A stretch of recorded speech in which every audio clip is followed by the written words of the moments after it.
So this is affectionately in our office known as Dentist Ben. Ben is, well, you can introduce yourself in a minute, but so Ben and I thought we'd just do a bit of a kind of interview Q&A about dental problems and what happens in primary care, what can we do to improve patients' teeth, and some good community projects that are out there that can help. Is that right? So do we have another microphone? So quickly, sorry. My name's Ben. I'm, I suppose I'm a dentist. I had about 11 practices in the northwest of England. I ran the out-of-hours for Merseyside, Cheshire, Greater Manchester. So if one of your patients had a toothache from Crewe to Southport over to Wales, they probably saw one of my dentists, or didn't see one of my dentists, which is usually, so I ran a triage service. So if you're saying, oh, I can't get through to 111, well, there was probably 1,000 patients before that patient phoning up. So it's interesting the different views on people. We also ran a homeless service in Ancoats. So my dentists totally focused on the homeless and tried to break down some boundaries, which was a touch different with some clinicians as well as it was with the general public. So my team did all my work. They did all the work from the receptionist that you guys mentioned about, and my dentist did all the dentistry. I've just pretended to do it. I'm also on clinical advisor to NICE, loads of other stuff, bits and bobs. So we are going to spend 15 minutes about teeth. Is that all right? So if you've got questions about teeth, this is our chance. So please, if you guys ask the questions, I mean Laura doesn't, and it takes some pressure off me because she'll do some awkward ones, and we don't want that. So classic. First of all, Ben, can you explain to us what's the link between oral health and the rest of physical health? Because it's much tighter than I realised. It's huge. We are about 10 years ago, we used to get if you brush your teeth better, you'll get, it's meant to be linked to heart disease and that sort of stuff, a massive link. But in my head, it was always like if you had diabetes, oral health was almost a symptom. But we're starting to find that the actual link it goes both ways. So our bacterial infection will affect diabetes. It will increase the results of that. So we're also finding oral bacteria crossing the blood-brain barrier into the brain. We're finding it in neurological situations. We're finding it everywhere. So a lot of patients we're finding, especially with cardiac, going into the coronary inflammation, and so it's just something we can deal with. It's actually really simple to deal with. My 10-year-old tells me, Dad, are you going to go and talk about teeth again? It's just brush your teeth twice a day for 2 minutes with a fluoride toothpaste. It's not difficult, Daddy, is it? Well, actually, all your children will think that as well. But so why isn't it solved? So it's the behavioural change thing. It's that transferal. So if we can improve oral health, it will improve your patient's systemic health without question. And in 5 years' time, you'll go, oh, yeah, we were doing that. But who teaches them? I mean, I've heard there's teachers here all day. It's your problem. You guys get to do it in certain situations. I don't believe that in the slightest. It's the patient's responsibility, and that's my professional job to improve oral health. But you guys have got to be aware of it. You've got to understand it. There's the big phrase of putting the mouth back in the body, and we'll come back to that later on, but there we go. Does that give you... So I was amazed. Ben kind of dropped this nugget into my brain about a year ago, and then I've done some Googling. So poor oral hygiene is linked with a whole load of inflammatory conditions. So basically, if you've got a chronic inflammatory condition and you've got poor oral health, there's a massive coexistence of them both. They make each other worse. And I find it absolutely fascinating. So there was a paper that I read about people with arthritis and chronic arthritis, and actually their arthritis got improved if their oral health got improved. So we're thinking about all these bits where we're worried about how do we do analgesia for arthritis and stuff. So it was absolutely amazing. So let's do, because I was really naive on teeth, wasn't I, until I got Ben lectured. So let's do the basics. The basics is 2 minutes of toothbrushing twice a day with a fluoride toothpaste. Perfect. And you can buy any brand, because basically it's like ibuprofen. You can buy the fancy packaging or you can buy the 42p one. It seems to be the same with toothpaste. Okay. For the fluoride bit. For the fluoride bit. If you go on the back and it says 1450 ppm, parts per million, that's it, job done. You can go whitening, you can go fancy, you can go taste better, but that's the key message. So the supermarket's own brand, if you see the Oral Health Foundation logo, which I was past president of, on that, that's done, science has done that. So it can be 40p, rather than the new, there are other brands, but Colgate's just done your £20 toothpaste, which is amazing for whitening, but not for your health. Your health is that fluoride, massive difference. What's that footballer called? Is it Firmino that's got like massively shiny teeth? Oh, it's massive, yeah. So if you want those kind of teeth, that's a whole buy the different fancy conversation toothpaste. because it contains a blue pigment that changes your teeth, and it does, because I've seen the science. It's absolutely amazing. But that's a different matter. And Unilever, Halion do one as well. It's just, So then we'll just do the basics of teeth. So you have to encourage parents to brush teeth of children gently before they have teeth. Yeah, absolutely. I would start straight away. It's that habit forming, taking the baby into the bathroom whilst mum or dad brushes their teeth. It's that all you're doing is trying to form that habit and making it a game. You look into the children, my children have a shoot 'em up game that I think Philips do a shoot 'em up game that links to your eye, the electronic babysitter that you give to the child and they follow this thing around, but they do for a toothpaste. So my kids now remind me because they can't get that gamification of toothpaste. Because they need a score. Absolutely. They need to win every day, yeah. So, and 2 minutes is a lot longer than I thought. So, I know we used to have in the 80s the egg timer thing. Obviously, we've now got phones that we may or may not be taking to the toilet with us. I don't know if we're allowed anymore. There's an app called Brush DJ, which is a free one, which takes a song off your phone, and they've got to brush the length of the... But if you haven't got a phone, use the radio. Use something that we've all got that we can use. My kids brush as long as a song, their favourite song. That's longer than 2 minutes usually, so that'll do for me. So then we've got toothbrushing. We've got a real problem in Greater Manchester with children with dental caries, haven't we? So what's the other bits of advice we need to be telling parents about teeth? Sugar. It's simple. Stop it. But simple. It's dead simple, isn't it? For all obesity, for diabetes, everything is sugar. Stop it. But you look at the addiction we've got in our country to sugar. And if you reduce that frequency, there's loads of stuff that I studied at the Karolinska in Stockholm, and we used to have a sugar day, a sweet day.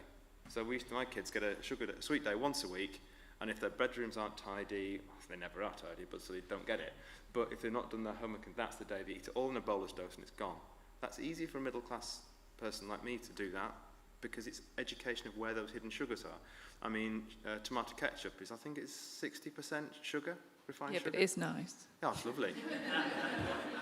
But it's that education of that journey of where those hidden sugars are. What's it? Massive amounts of sugar in those, and you wouldn't think that well, have a look on the back, and you'll think they've got sugar, but they've got sugar in them. You wouldn't think a bag of crisps have got sugar in them. I was on a health select committee on sugar, and there's a direct correlation between profitability of a food substance and the amount of sugar that's in them. So the more sugar, the more profitable it is because it's addictive.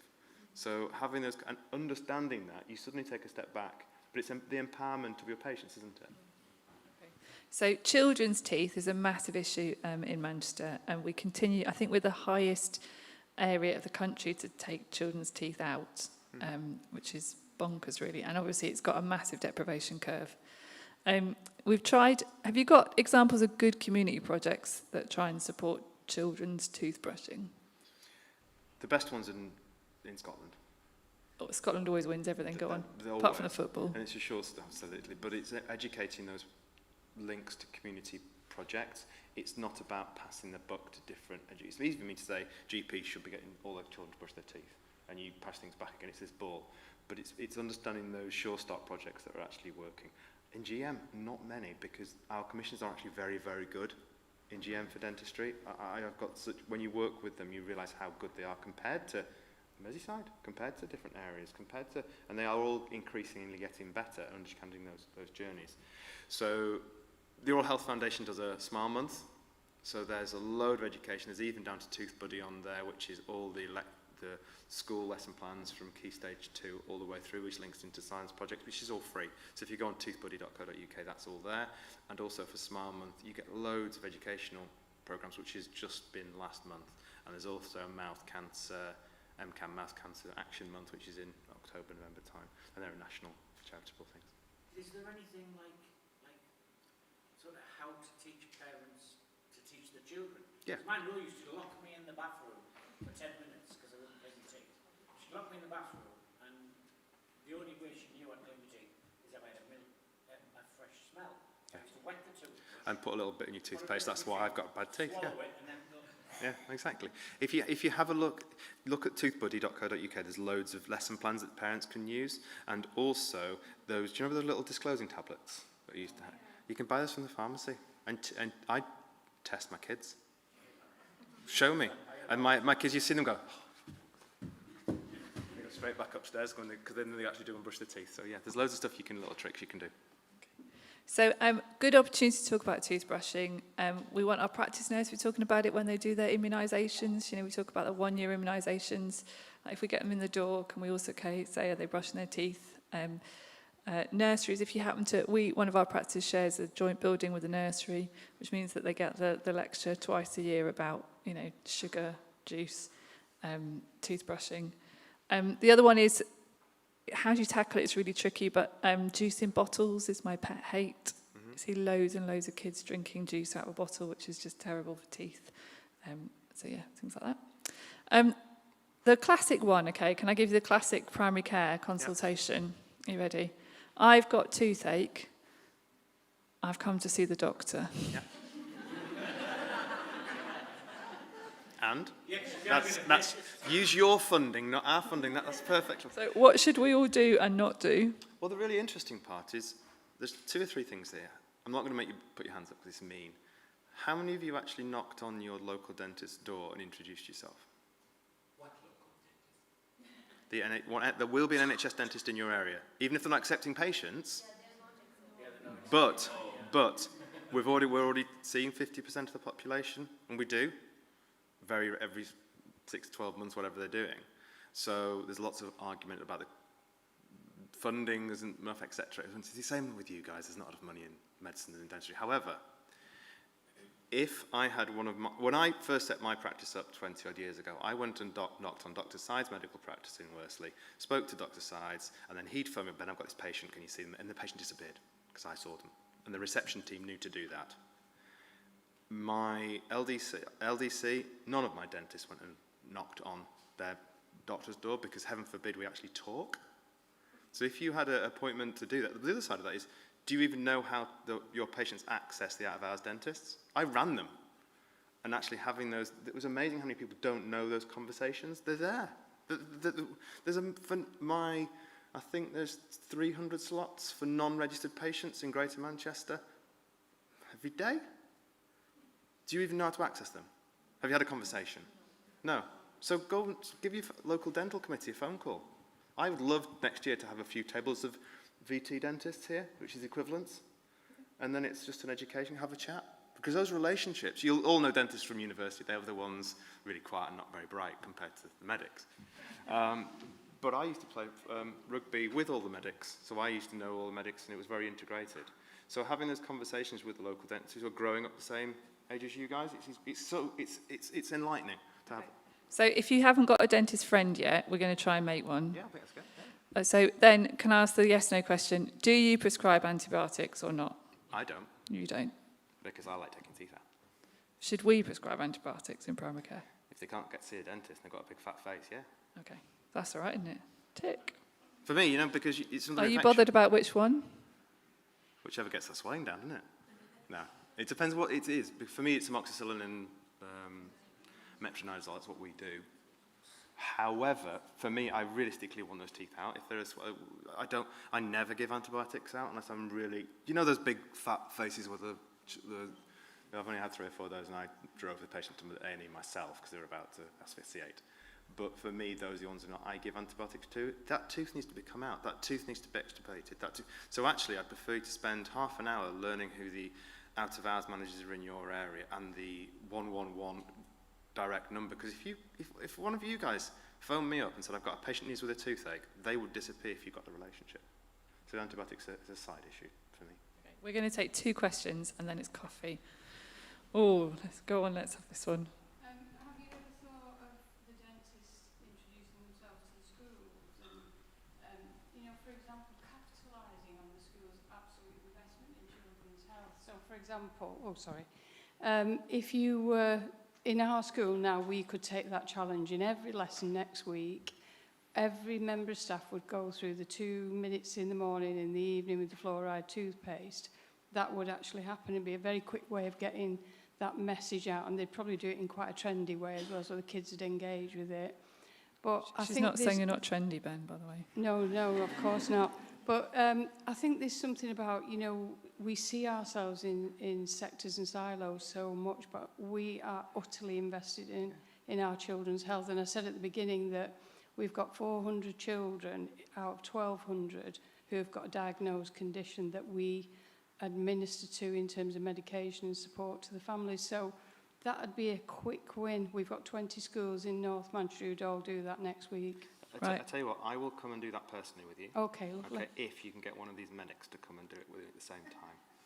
Yeah. Deal. Anyway, Right. I'm sure Laura we've will got volunteer you one. one I'll of you later hoodwink on. someone. But I will, Volunteer before. but my contacts later on, I'll give you all that and I'll go through it with you. Absolutely. Come on. It's And easy. maybe let's do it as a pilot in North Manchester. Not a problem at all, I'll do it with you. Okay. Amazing. Brilliant. Right. Let's have another question. One more. Oh, Taft's going again. That's okay. Here he goes again. So let me start off by sharing something which actually happened. I saw a lady who came in with her support worker. The story basically was this was a lady who was living in an abusive relationship and was being assaulted at home. And one day she got assaulted so bad that she broke her front 2 teeth. And she proceeded to try and get dental care. Probably she didn't go about it really well, but she did try and failed, and then glued those teeth back on with super glue. And then she came to see me. Now, I'm going to skip ahead and say one of your dentists sorted it out as a charity case as soon as they found out. My question is, you mentioned earlier we should have reached out to the local NHS dentist. But that usually only works for emergencies. Like you said, the swollen face guy. But there's a lot of dental health between a slight twinge in my mouth and the swollen face. And most of that is going to end up in our various practices in various ways. And I'm not sure what to do about day-to-day dentistry. I know you've got emergencies covered. What are we going to do about everything else in between? So we are not going to be tribal today. No, it's not so, that. So I'm the thing saying- about deprived areas, okay, is that whether you're a doctor or a dentist or a teacher or a social worker, it is really hard work, okay? And the dentists, we need to support them because we need them to stay in NHS work, and we also need them to kind of be able to work in a good way.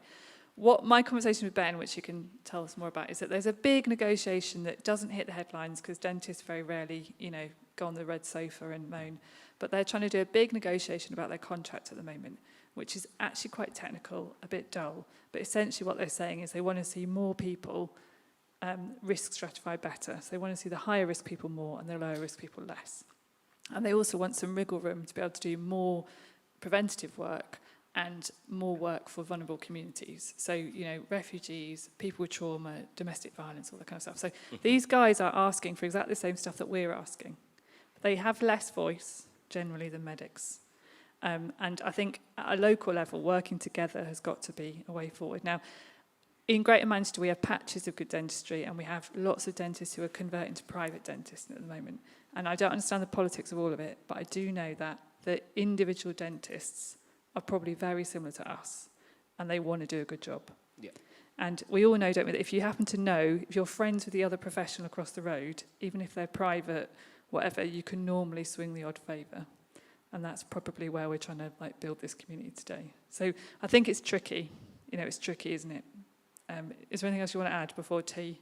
And with no so sugar. Much so, but I can see everyone wants a cup of tea. So the take-home message is go to that local dentist, because that patient would disappear without being a charitable ask, in my experience.